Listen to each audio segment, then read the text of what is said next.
click of my heels on the polished mall floor is a rhythm I've come to crave. Each step is a confident sway.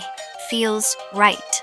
I smooth down the tight fabric of my dress, the vibrant color a bold statement I never thought I'd make. My reflection in the shop window is a stranger, yet intimately familiar. This is me. Bent, the woman who works at the boutique, the woman who catches eyes and turns heads.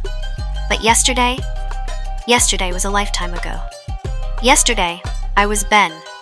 Ben, the guy who shuffled along the same route in worn shoes and rumpled shirts, heading to the soul-crushing fluorescent lights of my office job. I remember the monotony, the constant hum of the computer, the feeling of being a cog in a machine. I remember the day stretching endlessly before me, a gray landscape of tasks and deadlines. Then, she appeared.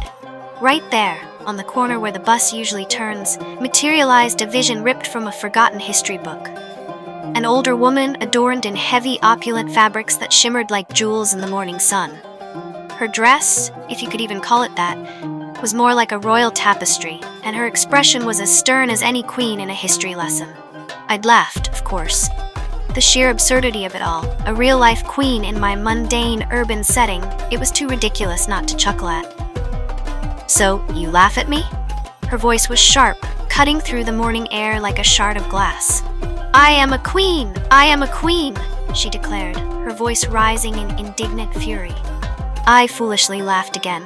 I couldn't help myself. It was a comical scene, a theatrical performance in the least appropriate setting possible. Her eyes narrowed, and a dangerous glint flickered within their depths. "Oh, you find this amusing? I'll show you amusement." She raised her hand, and light, an almost blinding golden light, shimmered from her palm. It washed over me, engulfing me in its strange glow. And then the world twisted. My muscles melted and reformed, bone and sinew shifting with a speed that was both terrifying and strangely exhilarating.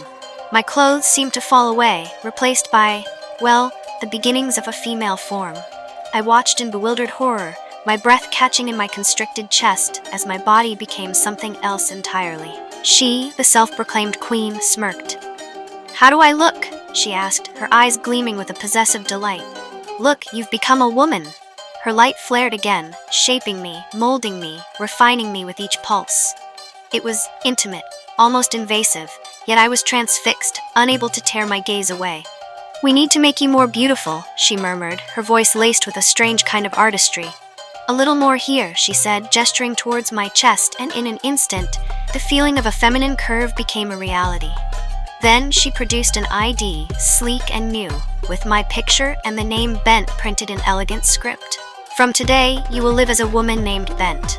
You will wear tight clothes, you will walk with a sway, and you will wear high heels, queen." And just like that, she was gone. I stood trembling on that corner with a body I didn't recognize. But slowly, as the days grew and the newness of being Bent started to settle in, something shifted. The people who saw me did not see Ben. They saw Bent.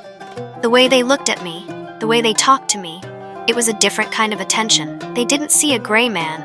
They saw a woman who carried herself with confidence, who was attractive and had something special about her.